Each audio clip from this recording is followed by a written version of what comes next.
ዛሬ እውነቱን እናወራለን። አብዛኛው ኢትዮጵያ ውስጥ ያለ ፍሪላንሰር ጊዜውን፣ ጉልበቱን፣ አቅሙን ያወጣል፣ ግን ፍሪላንሲንግ ላይ ይሄ ነው የሚባል ገንዘብ እየሰራ አይደለም። ፍሪላንሲንግ ላይ ስኬታማ መሆን ከፈለጋችሁ ሁሉም ሰው የሚያደርገውንና የሚሳሳተውን ነገር ማቆም አለባችሁ። ላለፉት 3 ዓመታት ኢንተርናሽናል ከተለያየ ሀገር ክላይንቶች ጋር ሰራ ቆይቻለሁ። ካለኝ ልምድ አንጻር የትኛው ፍሪላንሰር ሰክሰስፉል ይሆናል፣ የትኛው ፍሪላንሰር ደግሞ ፌል ያደርጋል የሚለውን ያለበትን ፓዝ ያለበትን መንገድ ፕሮፋይሉን አይቼ መለየት ደረጃ ደርሻለሁ። ሰላም፣ ናቲ ተፈሪ ይባላል። በዛሬ ቪዲዮ ጀማሪ ፍሪላንሰር ከሆናችሁ ፍሪላንሲንግ ዓለም ውስጥ ስገቡ መሳሳት የሌለባችሁ ነገሮች እናያለን።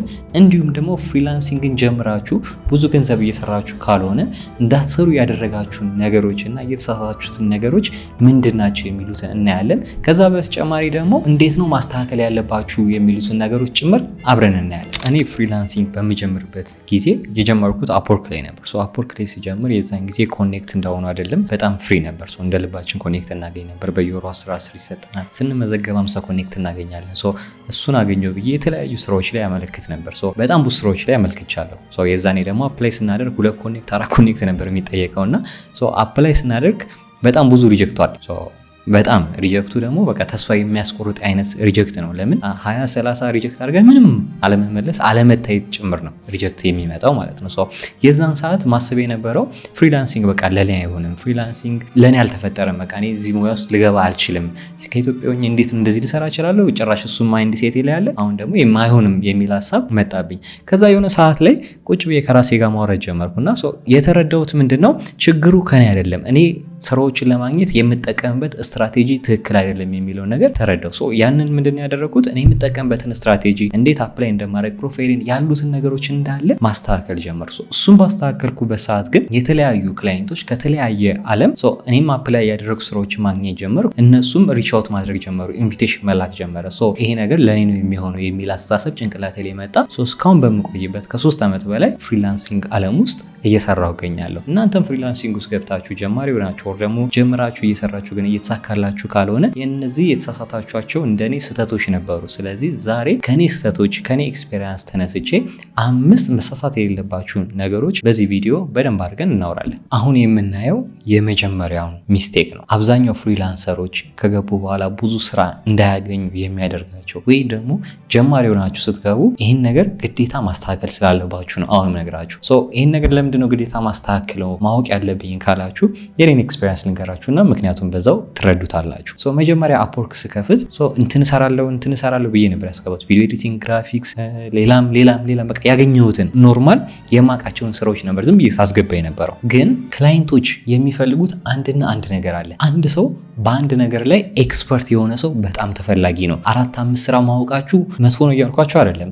የሆነ ነገር ማወቃችሁ ጥሩ ነው፣ ግን ግዴታ በቻላችሁት መጠን አንድ ነገር ላይ ኤክስፐርት መሆናችሁን ማሳየት መቻል አለባችሁ። ኤክስፐርት መሆን መቻል አለባችሁ።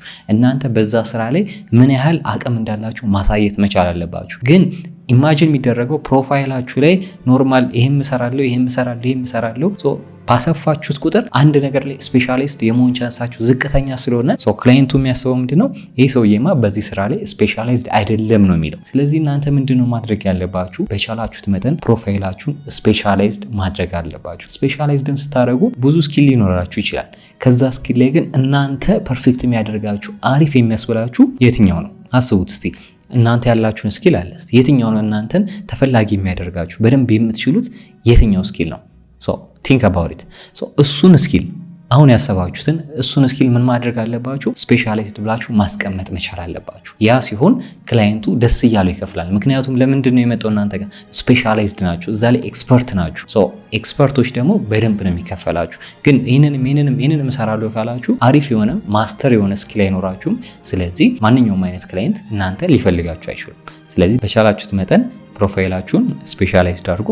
ስፔሻላይዝድ የሆናችሁበትን ስራ አስገቡ። በሆነ ዘርፍ ስፔሻላይዝድ ከሆናችሁ በዚህ ዘርፍ ስፔሻላይዝድ ነኝ፣ እንደዚህ ሰርቪሶችን እሰጣለሁ ብላችሁ። ሰፈራችሁ ደግሞ አጋጥሟችሁ ሊሆን ይችላል።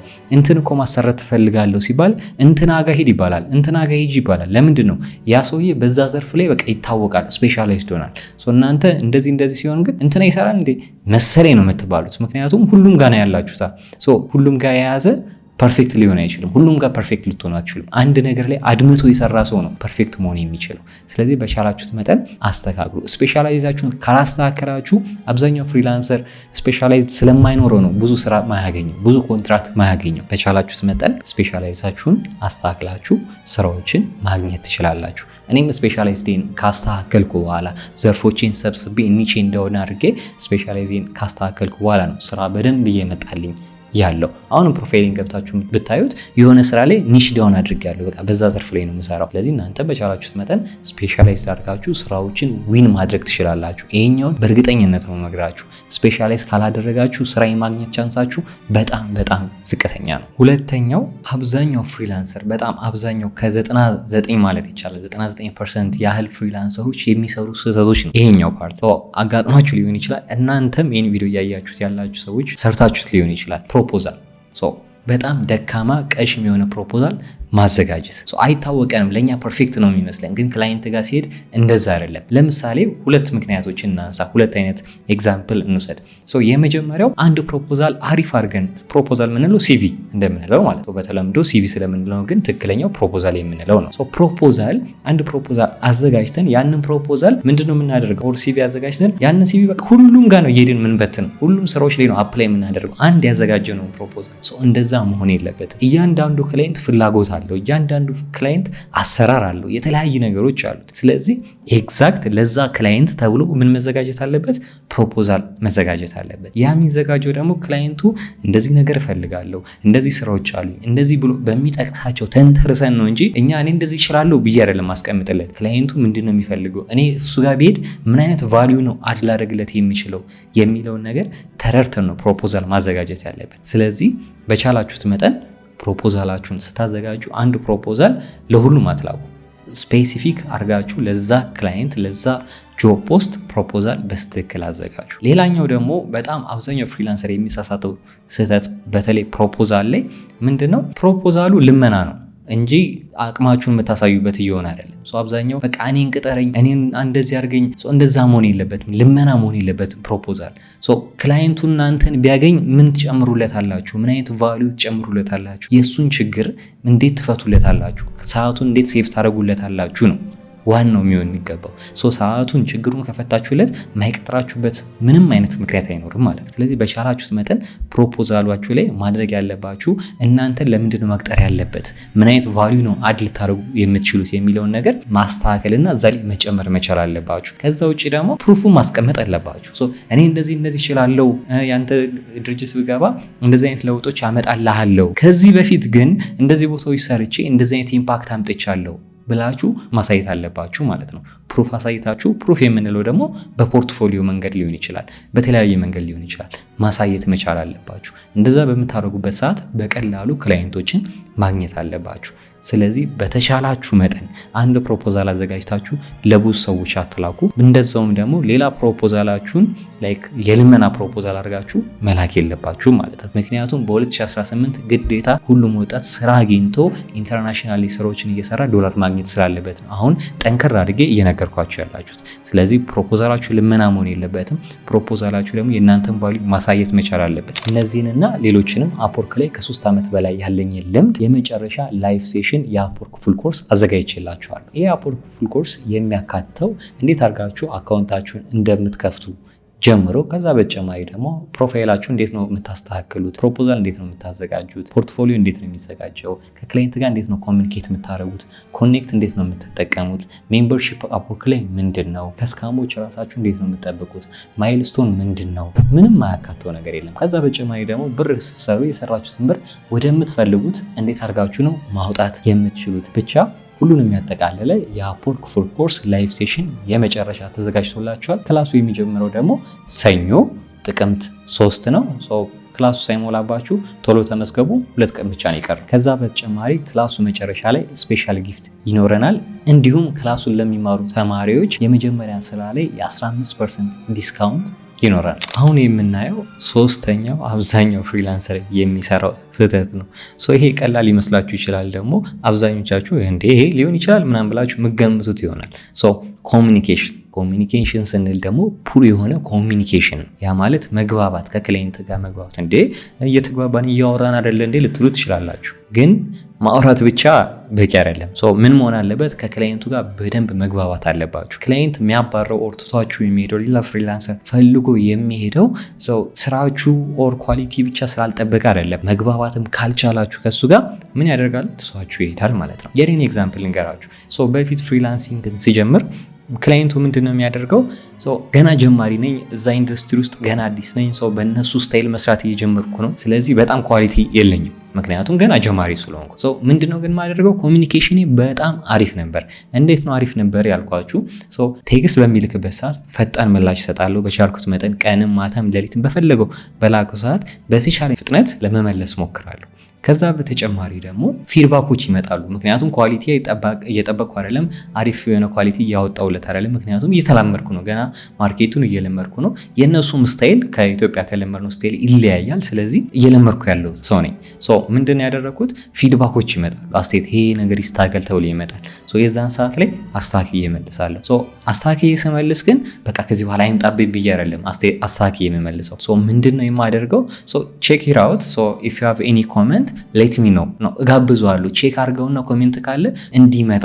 ምክንያቱም ይሄ ኳሊቲው ገና ነው ብሎ ትቶ እንዳይሄድ በኮሚኒኬሽን መያዝ መቻል አለብኝ ማለት ነው። ምክንያቱም ኳሊቲን ማስተካከል እችላለሁ። ኮሚኒኬሽን ግን መጥፎ ከሆነ ትቶኝ የመሄድ ቻንሱ በጣም ሰፊ ስለሆነ ማለት ነው። ስለዚህ እንደዛ ስለመሆንለት ጀስት ደግሞ ለሪቪው ስለማላስከፍል ምን ያደርጋል? እንደዛ ከሆነ ማሽናቴ ይሄኛው ፓርት ማስተካከለው፣ ይሄኛው አሪፍ ሆኗል፣ ይሄኛው ይስተካከል ተብሎ ይመጣል ማለት ነው።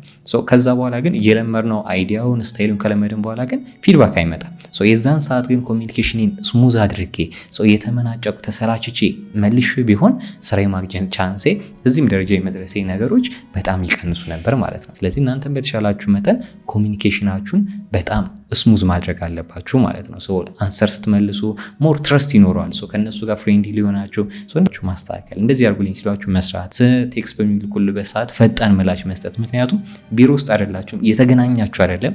ስለዚህ ትረስት ቢልድ የምታደርጉት ኮሚኒኬሽን ነው፣ ስታወሩ ነው፣ ስትግባቡ ነው። ስለዚህ በቻላችሁት መጠን ኮሚኒኬሽናችሁን በደንብ አድርጋችሁ አስተካክሉ። አራተኛው አብዛኛው ፍሪላንሰሮች የሚሰሩት ስህተት ምን መሰላችሁ? እሱን ከመናገር በፊት ግን አንድ ጥያቄ ልጠይቃችሁ። እናንተ ይህን ቪዲዮ የምታዩት ፍሪላንሲንግ ከጀመራችሁ ወር ፍሪላንሲንግን መስራት ከጀመራችሁ ወር ፍሪላንሲንግ አካውንት ከፍታችሁ አቆማችሁ ስንት ጊዜ ሆናችሁ?